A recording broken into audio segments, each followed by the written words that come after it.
Okay, let's go.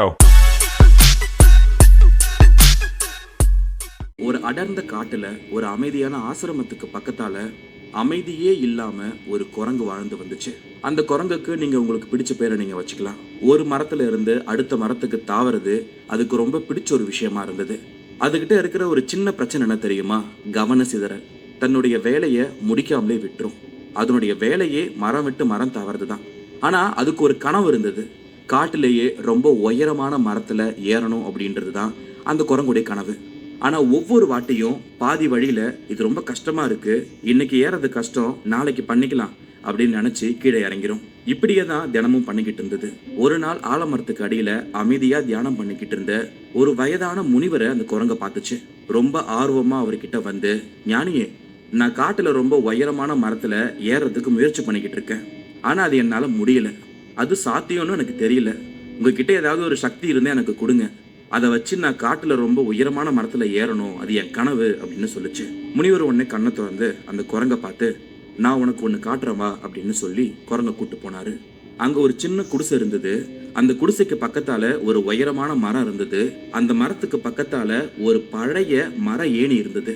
அந்த ஏணியில பல படிகள் வந்து ரொம்ப சமமா இல்ல, ஒரு சிலது உடஞ்சிருந்தது, ஒரு சிலது கோணலா இருந்தது. இந்த ஏணியை பாரு குரங்கு, நான் தினமும் இந்த ஏணில ஏறிதான் அந்த மரத்து உச்சில இருக்கிற அந்த பழத்தை நான் பறிச்சு சாப்பிட்டுக்கிட்டு இருக்கேன். என் பசியை அதுதான் போக்கிக்கிட்டு இருக்கு அப்படின்னு சொன்னாரு. அதை பார்த்ததும் குரங்கு சிரிச்சது.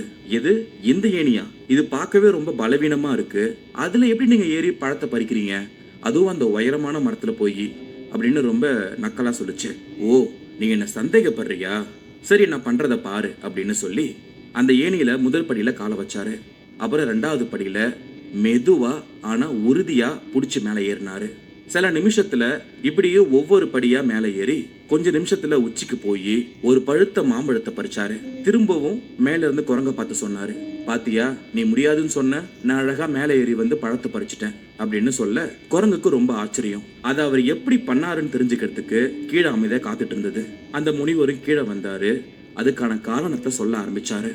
ஒரே நேரத்துல முழு மரத்தையும் ஏறணும் அப்படின்ற அவசியம் கிடையாது.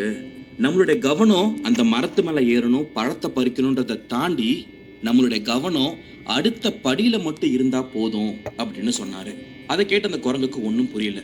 தலைய சுரிஞ்சுக்கிட்டே கேட்டுச்சு, நீங்க சொல்றது ஒன்றும் புரியல, ஆனா ஒருவேளை நீங்க அடுத்த படியில கவனம் செலுத்தும் போது அது உடஞ்சிருச்சு அப்படின்னா என்ன பண்ணுவீங்க அப்படின்னு கேட்கும்போது அந்த முனிவர் சொன்னாரு, அப்படி இல்லை, நீ தப்பா புரிஞ்சுக்கிட்டு இருக்க.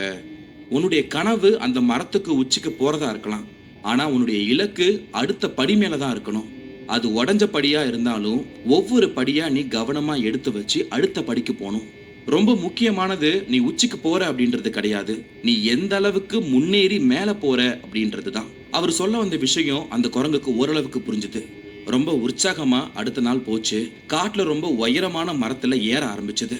அதுக்கு முன்னாடி வரைக்கும் அவரோட கவனம் எப்படியாவது உச்சிக்கு போகணும் அப்படின்னு சொல்லி உச்சி மரத்தை பார்த்துக்கிட்டே கண்ட மேனிக்கு தாவிக்கிட்டு இருக்கும். ஆனா இந்த வாட்டி ரொம்ப கவனமா அடுத்த கிளையில காலை வச்சுது. சில நேரத்துல வழுக்குச்சு, சில நேரத்துல தயங்குச்சு. ஆனா முனிவர் சொன்ன அந்த வார்த்தை அது ஞாபகத்துக்கு வந்தது. செலுத்தி செலுத்தி இறுதியா உச்சியை அடைஞ்சிருச்சு. அதனுடைய கனவு பழிச்சது. முழு காட்டையும் அதனால பார்க்க முடிஞ்சது. அந்த காட்டுடைய அழகு அதை பிரமிக்க வச்சது.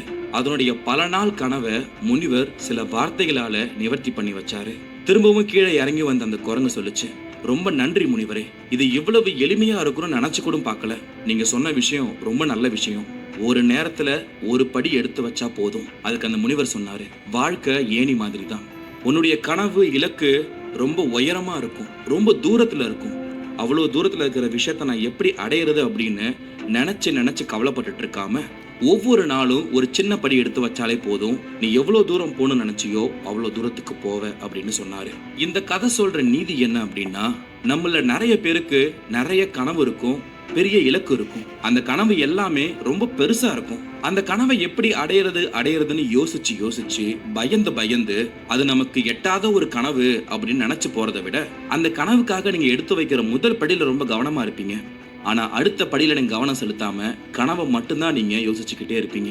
இந்த கதை என்ன சொல்ல வருது அப்படின்னா, உங்க முன்னேற்றத்துக்கு நீங்க ஒரேடியா தாவி போகணும் அப்படின்னு அவசியம் கிடையாது. ரொம்ப நிலையா, ரொம்ப தொடர்ச்சியா நீங்க முயற்சி பண்ணாலே போதும்.